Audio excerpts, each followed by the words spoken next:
Hey there, this is Dustin from Golden Rule. The holidays are great until your garbage disposal backs up and you've got a house full of guests. Let's talk about a few simple ways to keep your pipes and drains running smoothly during the busiest time of the year. First tip, be kind to your garbage disposal.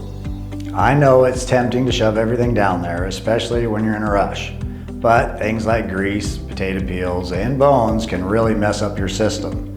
Instead, toss those in the trash or compost bin. Trust me, having a clogged sink right before dinner is not a holiday memory you want. Next up, your drains. With more people in your house during the holidays, the chance of clogs goes way up. A good rule of thumb, keep hair catchers in the shower drains and avoid flushing anything other than toilet paper. Now, if you're hosting a big dinner, try to spread out your water usage. For example, don't run the dishwasher, washing machine, and showers all at the same time. This reduces strain on your plumbing and gives everything a chance to drain properly. Lastly, make sure you know where your main water shutoff valve is, just in case.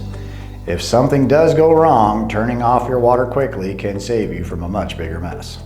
Follow these tips and you'll have one less thing to stress about over the holiday season. Don't forget to subscribe for more tips from Golden Rule that'll keep your home running smoothly all year round.